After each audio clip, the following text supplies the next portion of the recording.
countdown to Star Wars Episode 9. We're going to begin with The Phantom Menace. I'm Nayr. And I'm Kavura. And also with us is... Red 2 Ram. We're going to have these special issues. We're going to do it once a month, all the way down to December. And with this format, we can watch one live-action Star Wars cinematic movie a month. And if we do it in order, it will lead up to Episode 9. We're doing them in order of the Star Wars universe, in chronological order, Exactly. Right? Not in the order that they were aired. That's why we're starting with Episode 1. So let's share some memories as well as get into the minutia of the movie. First, let's go around. Now, we all did a rewatch of it. I haven't seen this in probably a good 10 years, so I had to refresh myself on it. I ended up liking it more now than I did in the past and what I remember. Kavura, how about you? I have to say the same. I mean, I liked it, and I think I liked it better this time than the first time I saw it. You know, it still doesn't compare to the original trilogy, but it holds up as a movie. Lee read too? Oh man, I've always enjoyed it. It's I'm somebody that actually tries to look for things to like about stuff instead of looking, I don't like the glass of blue milk is half empty approach to things. So generally I'm somebody that likes movies and I enjoyed it. I feel like now watching it though, I may be opposite in the fact that it's hard when you get so many criticisms to not let some of those criticisms creep in as you're watching the movie. But I still think it holds up and enjoy it. Well, that's good. We all have a fresh perspective of it, rewatching it at this time. We know that it came out in 1999. It was written and directed by George Lucas, produced by Lucasfilm, distributed by 20th Century Fox. It starred Liam Neeson, Ewan McGregor, Natalie Portman, Jake Lloyd, Ian McDiarmid, Anthony Daniels, Kenny Baker, Cornelia August, and Frank Oz. Now, what made this fascinating when it came out is we were told that it was set roughly 30 years before the original trilogy. Kavura, when you found out that this was going back that far, what was your initial reaction? I wasn't sure what to expect because I think even with other things, I think we would always rather them to go forward than backwards. But I know that of course, it could be interesting, so I was looking forward to it. How about you, Lee Red 2? Man, I think probably like most people, the first thing that came in my mind and the thing I was excited about is Obi-Wan versus Darth Vader, or Anakin. That's the thing that from the moment the prequels were announced that I was geeked up for. That when was that going to happen and how? Well, that's good. We all have a fresh perspective of it, rewatching it at this time. We know that it came out in 1999. It was written and directed by George Lucas, produced by Lucasfilm, distributed by 20th Century Fox. It starred Liam Neeson, Ewan McGregor, Natalie Portman, Jake Lloyd, Ian McDiarmid, Anthony Daniels, Kenny Baker, Cornelia August, and Frank Oz. Now, what made this fascinating when it came out is we were told that it was set roughly 30 years before the original trilogy. Kavura, when you found out that this was going back that far, what was your initial reaction? I wasn't sure what to expect because I think, even with other things, I think we would always rather them to go forward than backwards. But I know that of course, it could be interesting, so I was looking forward to it. How about you, Lee Red 2? Yeah, and it actually, I think it. I love that. I love the poster, the idea behind it.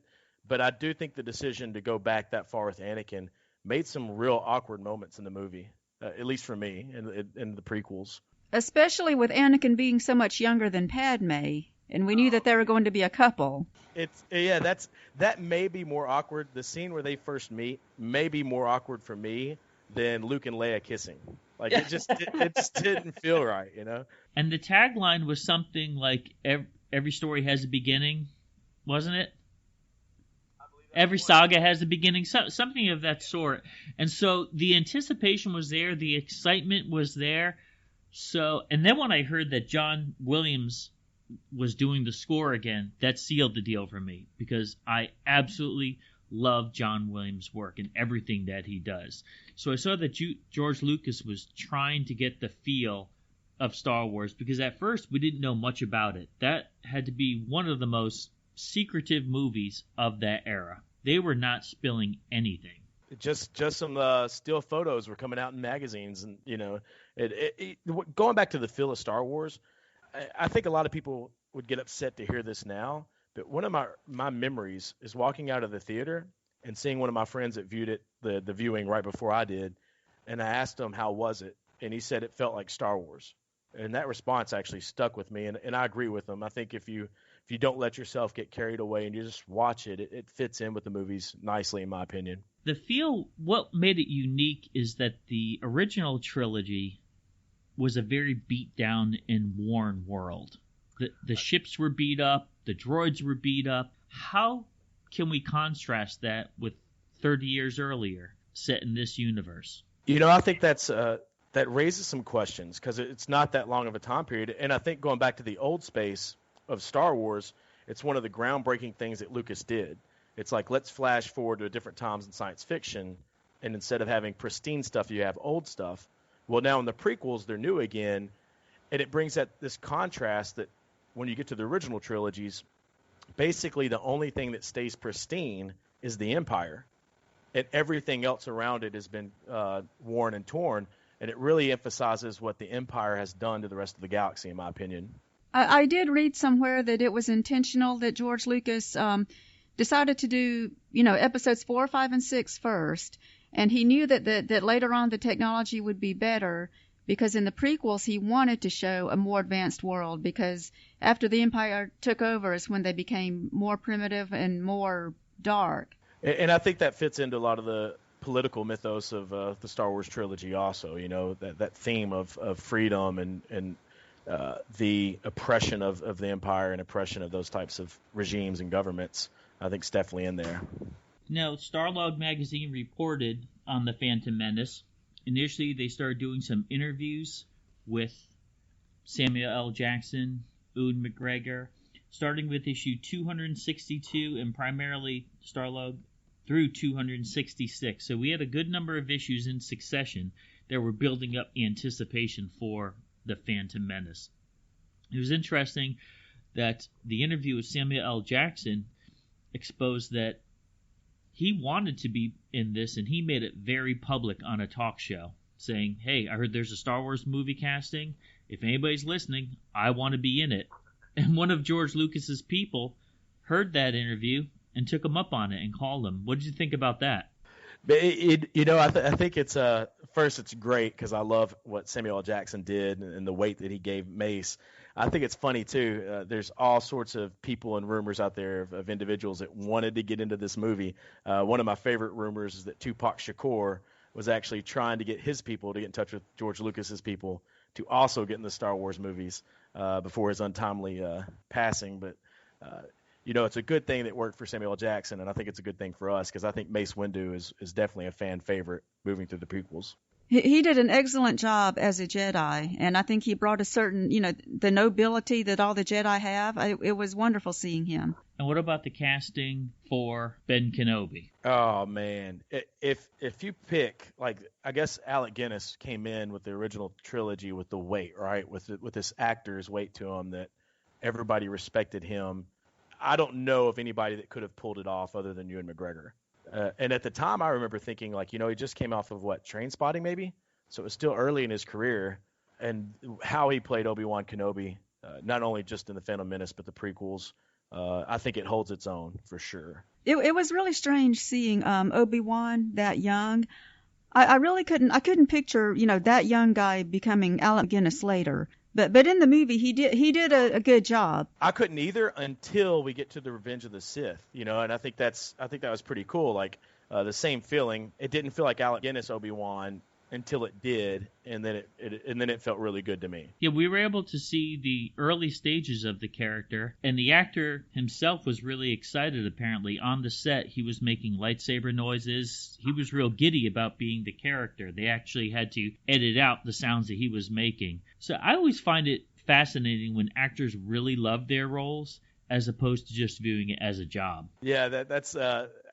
I can definitely feel where he's coming from, because I think if I was there, I think it's Ben Burt in the sound effects that he gives, I'd have a hard time not doing the same thing. I know when me and my brother were younger, and probably, to be honest, today if you handed me a lightsaber, I'm going to do the same thing. It's going to come out. I think there's that anticipation of some of those actors also leads to some of the, I think, sadness looking back on some of the other actors that also had that same type of anticipation going into the Phantom Menace, and we see them treated or handled a lot differently coming out. Specifically Jake Lloyd. I mean, that's I think it's almost heartbreaking seeing what's happened to him. Oh, it's terrible. There's a couple actors out of there that even the actor that played Jar Jar Binks, Ahmed Best. Apparently he contemplated suicide because Jar Jar was getting so much hate. So when you hear stories about that, about actors taking the fan hate to that degree, it is distressing. But on the other side, I mean, at what point do fans cut off the actor from the character? But then what point do actors do the same? They realize that fans don't hate the actor, they hate the character. Wow, man, not to bring it full circle, but you see some of that, I think, in today's approach to The Last Jedi, right? I don't know if we're that far removed from it.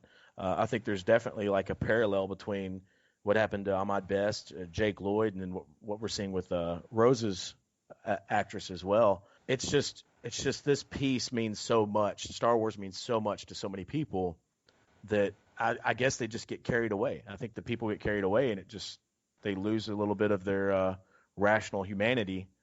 And it's a sad thing for these actors, like especially as you mentioned, looking at their anticipation of, I've just landed this role. My life's in acting, and I've landed this role. It's going to be awesome. And then have that come crashing down, it's got to be tragic. I mean, the actors are just as excited as we are. So, I mean, yeah, to have their dream come true, and then all of a sudden it became a big letdown for the fans, and so the actors felt disappointed, humiliated. Obviously, little kids like Jar Jar. I did not. I'm one of those ones that say Jar Jar ruined the movie. I do not like that character at all. One of my top 10 worst characters in all science fiction. I don't hate the actor. I blame the writer. I mean, you're taking something and dumbing it down. I viewed it as dumbing it down. But they did it for a reason. They probably sold a lot of Jar Jar Binks plush dolls. I think you can't talk about Phantom Menace and not talk about Jar Jar. And I think it is one of those things where the very moment he comes on screen, Phantom Menace drops. I mean, the quality of the movie, unfortunately, that character, it's like an immediate loss of tone.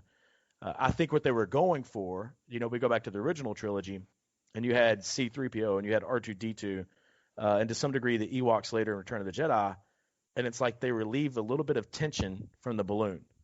It's like all this tension that's building in this movie that's supposed to be for kids, and then these moments of comedy just relieve a little bit of tension. But with Jar Jar, it's like they let the whole balloon deflate. It just went way overboard. It wasn't letting air out. It was letting all the air out. He was there, like you said, he was there for comic relief. And, because C-3PO was introduced, but he wasn't in the movie as much, and they wanted to have a new character to be funny. And it just didn't work with him. I didn't really hate him in the movie, but it became, it became clear that he just wasn't one of the strong points. No, and I think the subtleness of the humor of the original trilogy, those characters, the way C-3PO moves and the moments were there. And for Jar Jar, it was just over the top, like the physical humor was potty humor. It just didn't work. It was just too much. And I think it really was over the top.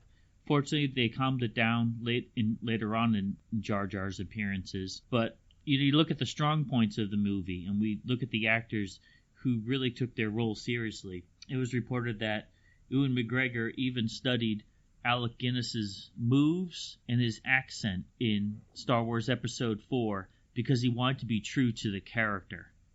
And when you think about that, he really did embody a young Obi-Wan Kenobi. I think wholeheartedly. And you can even tell, and I don't know if I doubt Liam Neeson has ever taken a role that he didn't take seriously.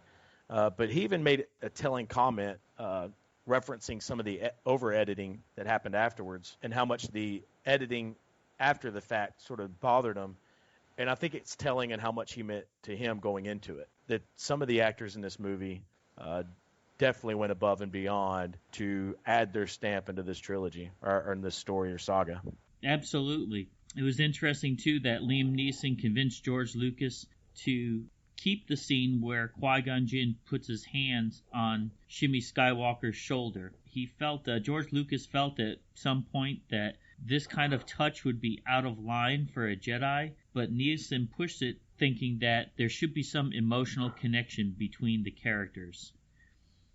And so it's interesting that George Lucas is one to take some input from the actors. Liam Neeson expressed that he was a Star Wars fan, that he signed on even before reading the script because he had full faith in the movie. So you have an actor who really respects the work of George Lucas, but then George Lucas respecting the input of the actor and the love that he put into the character. I thought it was exceptional, his role as Qui-Gon Jinn. You know, and I think one of the real tragedies of Phantom Menace is that you have these characters that are actually pretty cool. I mean, Qui-Gon's awesome. I think Darth Maul's awesome. And we lose them both by the end of the movie, you know? It's like, would have loved to have at least one more with those characters. Mm-hmm. That's right, the new characters, and then they're gone. But but Qui-Gon Jinn, he really was good, and I really love Liam Neeson, and I wish he could have come back. See, now they need to do like a prequel showing when he was younger. Well, then you got to find the actor that's going to play it, and that would be intimidating. That would be hard, yeah. So what about I'm sure y'all have all heard about it now. What about some of the Easter eggs? Okay, so let's talk about some of the Easter eggs. What are your observations? All right, so the one that I'm sure everybody's talked about, is the Maz Kanata toy that's in Anakin's hut. So, if you look closely in the background, it looks just like her, and there's a debate now whether or not it's actually her or if it's just some generic toy. And you know how it works since the new movie came afterwards. They could have pulled inspiration from it. But if you get a chance, look back at that scene, and it's just like this wooden statue hanging on a shelf, and it's the resemblance is stunning. How awesome is that? Now, Kavura, you had some interesting observations, and these were your first reactions after you saw the film in 1999. Okay. Yeah, because, so our listeners probably know how I am with Star Trek and everything. So in this movie, Phantom Menace, the evil organization was called the Trade Federation, and then after that they just referred to it as the Federation. So to me, I'm thinking that they're like taking a stab against Star Trek, or sort of this, a funny joke. And then the other thing that I thought of too, there was a line at the end of the movie where they said, "Your little insurrection is at an end." Did you know this movie came out 1 year after Star Trek Insurrection? And it just, just using the same word just made me think, I think they did that intentionally.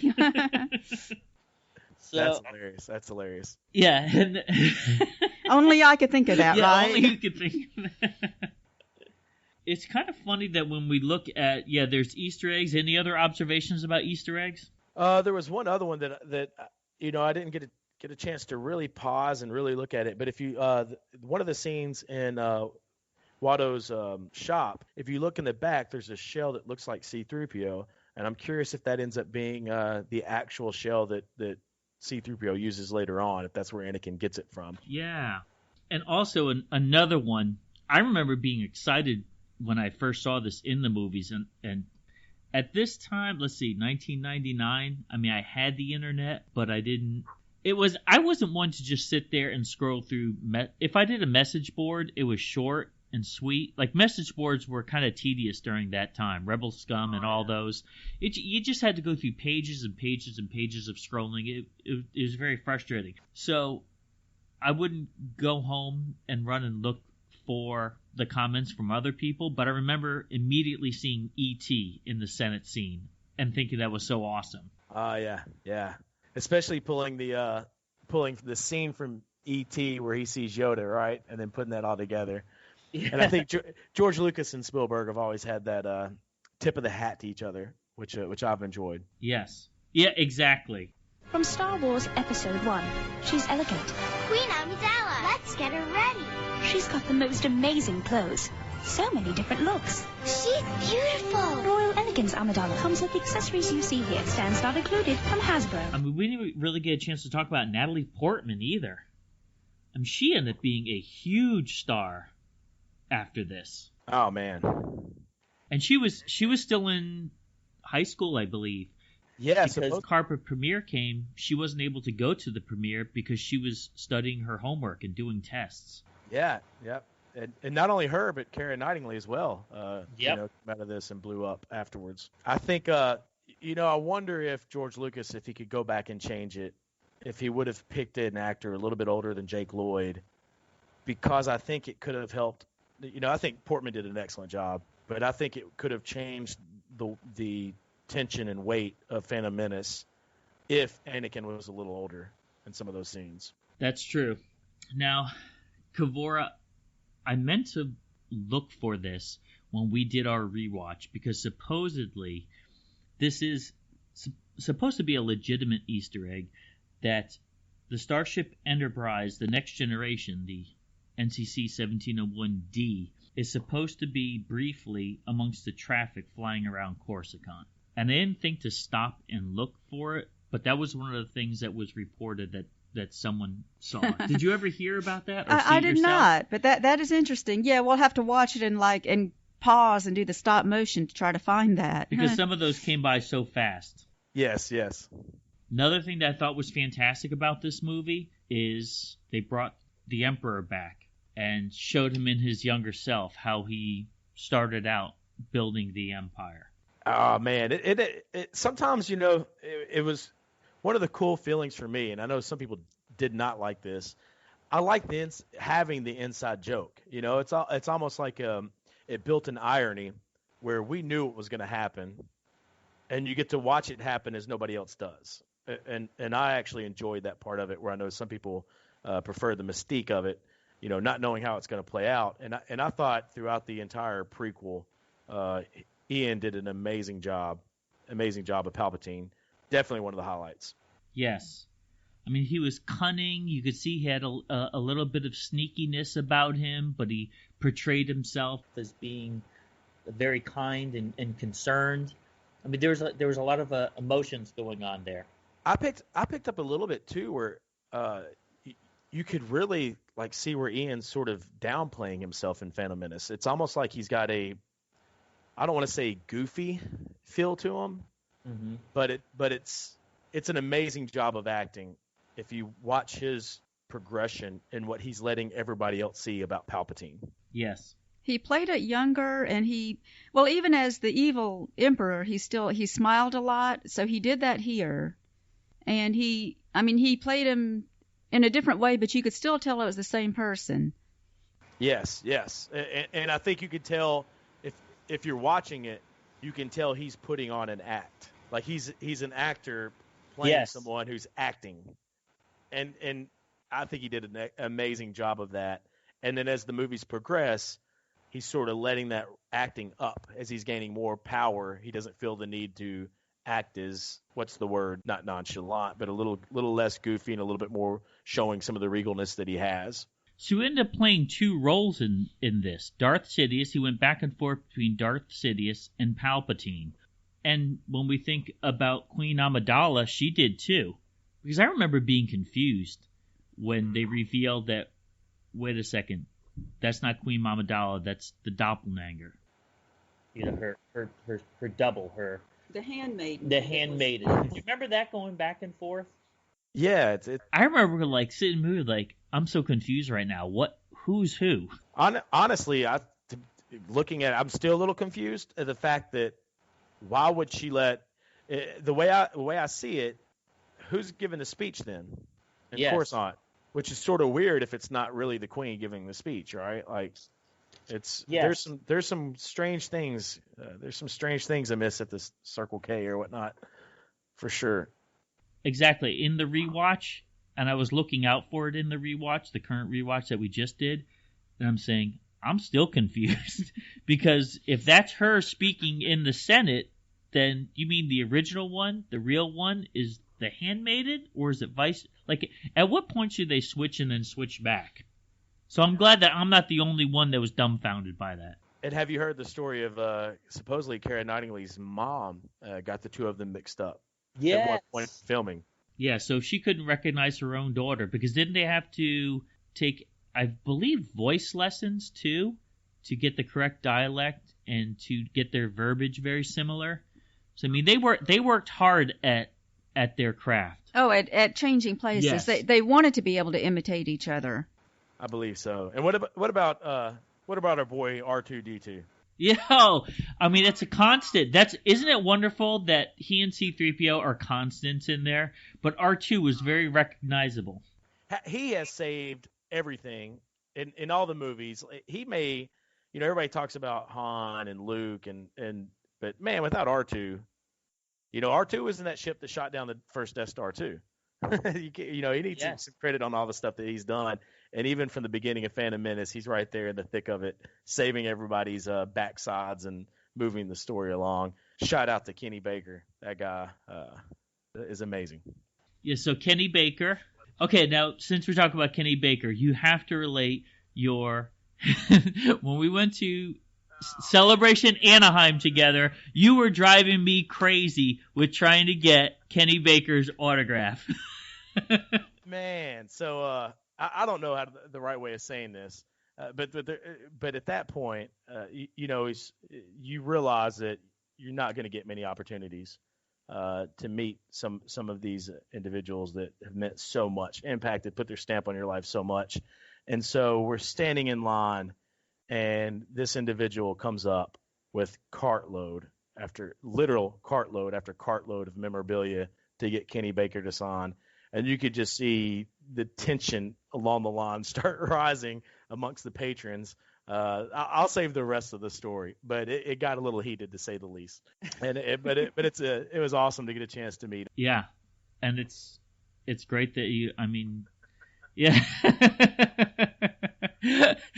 yeah. Those are memories. At the time, my frustration level was high, but now we look back at it and laugh.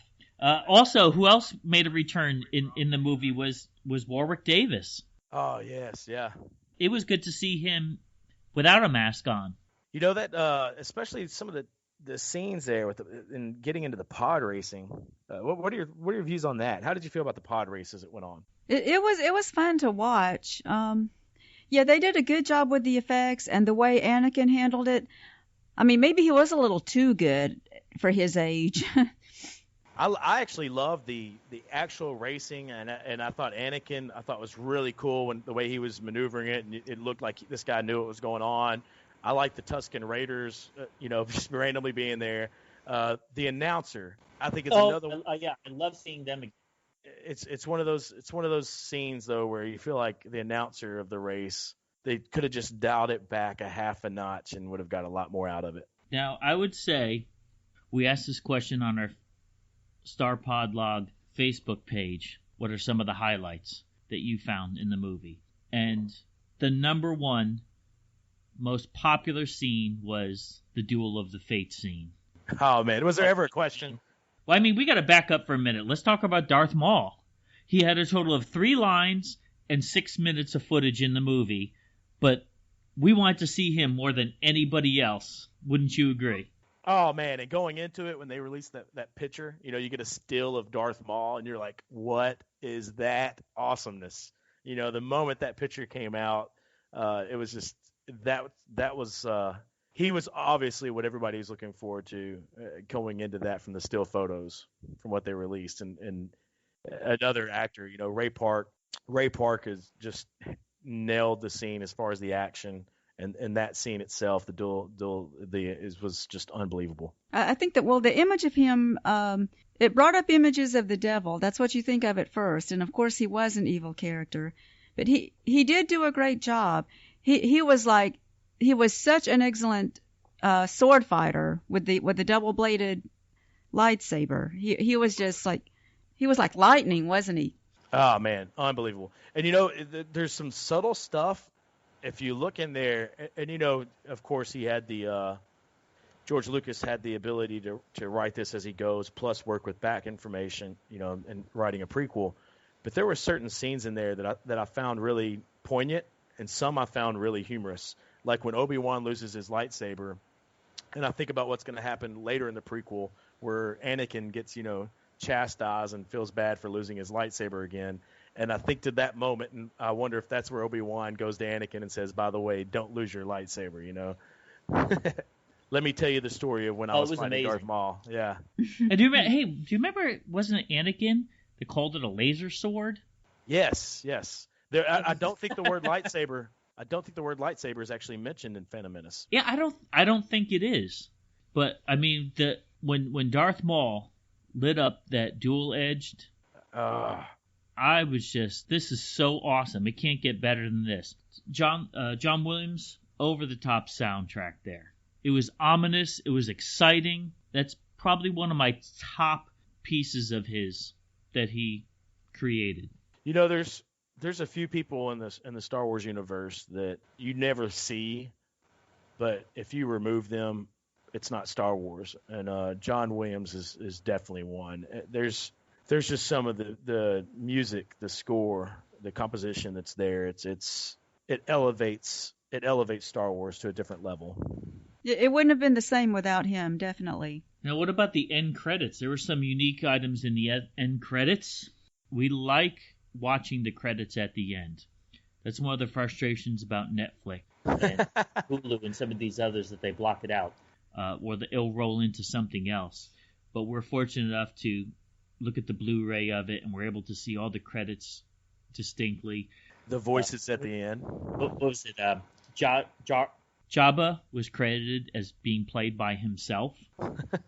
Darth Sidious did not list the actor, even though we know who the actor is. And if you wait way to the end, it was almost like a Marvel movie.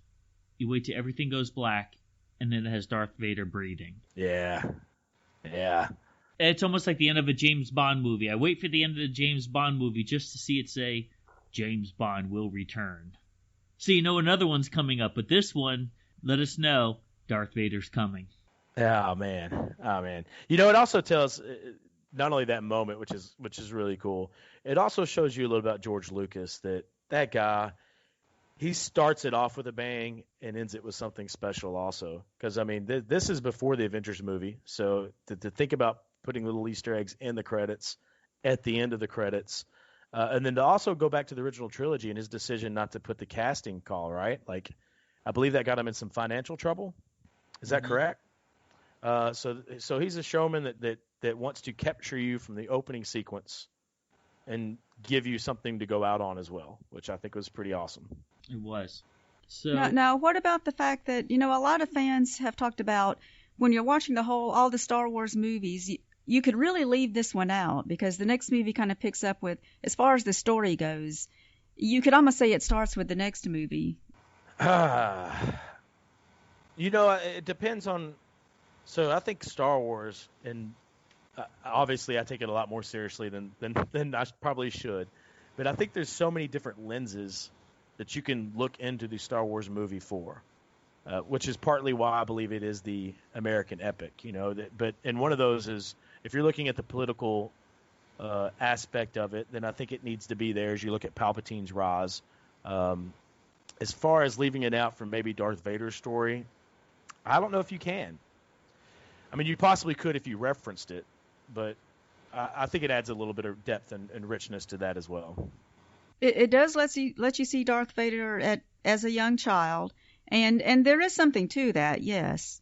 And seeing how he first met Padme. I think almost more importantly is his relationship with his mother, and the idea that loneliness and loss is going to set a seed in place moving forward that I think was important to put in there. Yes, that he had to leave his mother, and he loved her. He didn't want to leave her, and she had to stay and remain a slave, but she knew that he was destined for greater things. Yep. And I think that's something where, all the other Jedi, baby kidnappers as they were, all the other babies the kids that they took were much younger, so that attachment wasn't there.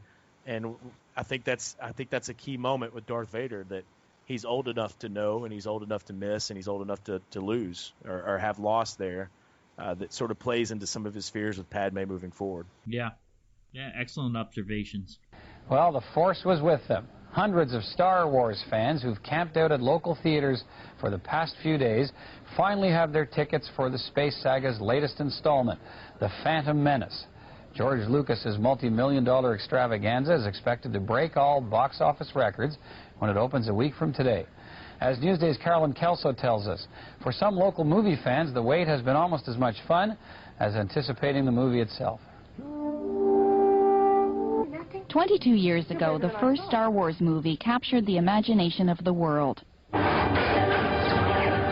Now a new generation of moviegoers is being caught up in the excitement of another chapter in the Star Wars saga. The Phantom Menace hits screens next week with familiar figures and some new characters, all with the latest digital effects and a huge budget.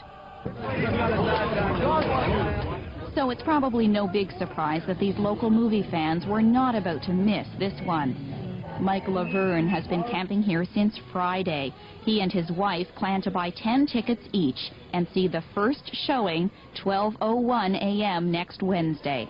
I thought there was going to be people here already, and it turned out there wasn't being. I was like, wow, I'm the first one. This crowd was pretty excited, even after being here for days. Well, it's Star Wars. It's like the original trilogy was just so phenomenal. People have been awaiting this for like 16 years. I grew up with these movies and the re-releases and everything. It's just always been a big part of my life. The toys, I love it. I love these movies. It's great. The mass merchandising for this movie is almost unheard of. Everything from figurines to Lego. Finally, this afternoon, the moment arrived. At 3 o'clock, they let the crowds in to buy their tickets. And Mike Laverne was almost speechless. I feel like, I don't know, like it's exciting. I'm going to be going to the first show of like Phantom Menace, and I don't know, that's all I can say. Thanks. Carolyn Kelso, CBC News, Nepean. Well, we know it did have a financial success. It broke many box office records. I have to say that I was in Hollywood probably a week or two before it was released, and I didn't think this is before cell phones, and this is during an era when you had to pay for each photo. Not only did you have to pay for the film, but you had to pay for it to be developed. You know what I mean? It was always on my mind, like, okay, I only have 12 pictures in this roll, and so I only have 4 rolls for my whole trip. But it was absurd. I remember people camping out in front of Mann's Chinese Theater. Now I wish I had the picture, but I'm just saying, oh my God, why don't you just wait till the movie comes out? Like, you're going to see it. Like, is it really worth losing your job over sleeping, over camping to see a movie? Do you remember all that going on, the frenzy? Oh, definitely. You know, and the town, I'm from a small town, so tickets actually I think were pre-sold pretty quick, so I didn't get into the first viewing, and it was excruciating. It was excruciating knowing that I wasn't going to be, here's this moment, this amazing moment, and I'm not going to get to see it first, which is silly, but I understand it completely, especially for somebody, like myself, that Star Wars holds such a key role in growing up. And so yeah, I totally understand that fever. Where did you see it? What theater? It was in McMinnville at the 3-Star Cinema.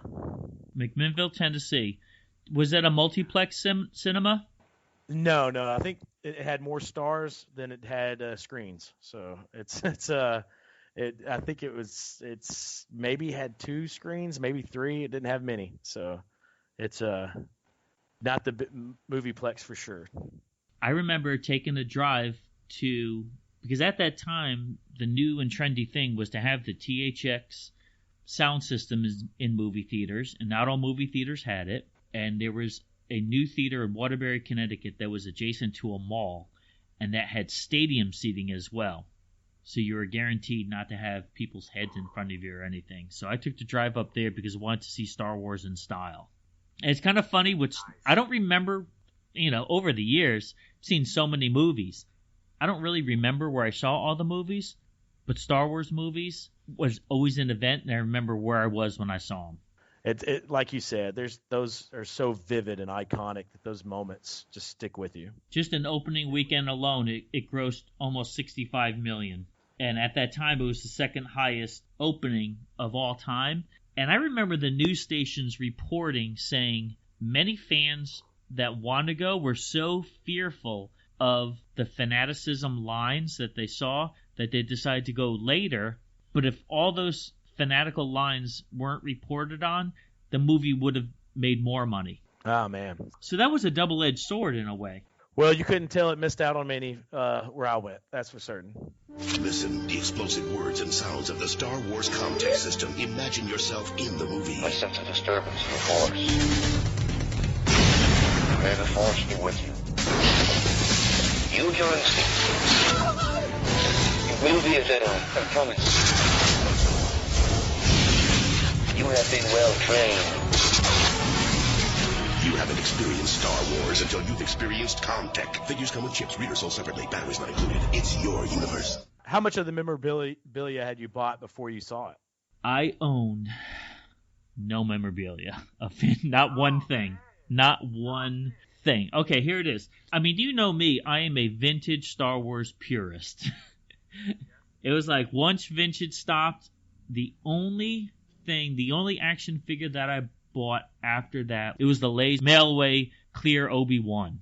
And I got that because I love potato chips. I'm like, okay, I'll get the action figure. So I own nothing of that era. I never bought it initially. I never had a desire to get it because I just don't have an emotional connection to the toys of that era.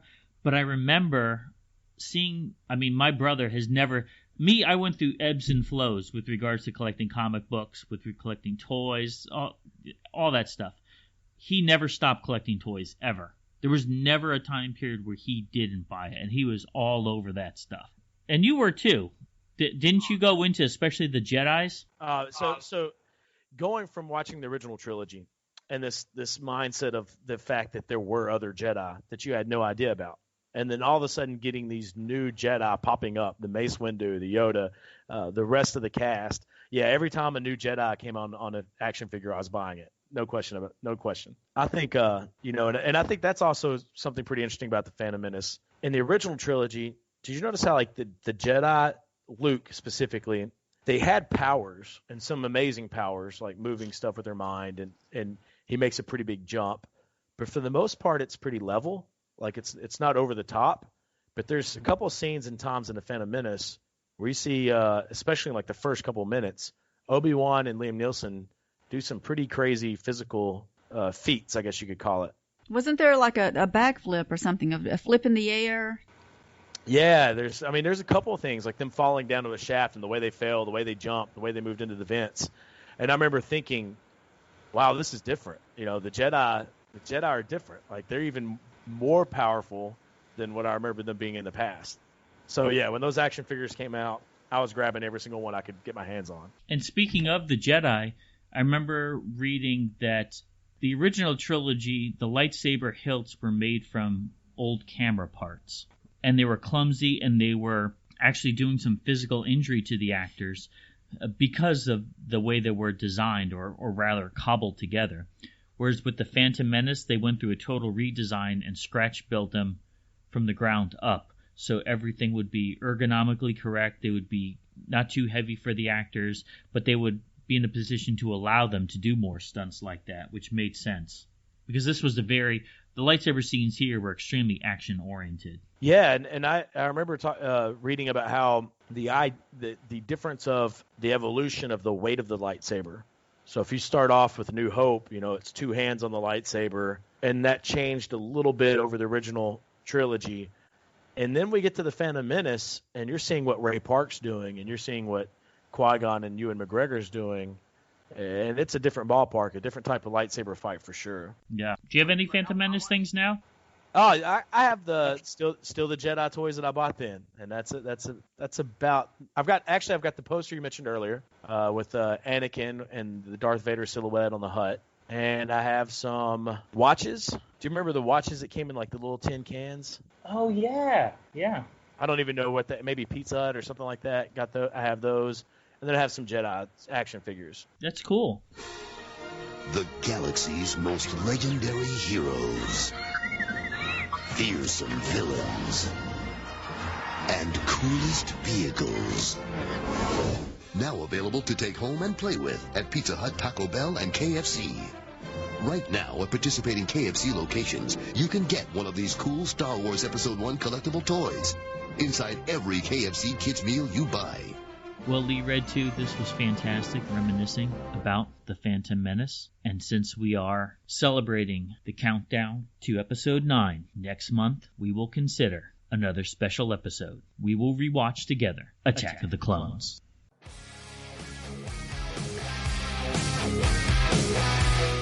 Thanks for listening. Make sure you hit that subscribe button and join our Facebook group. Live long, and may the Force be with you. Nanu Nanu.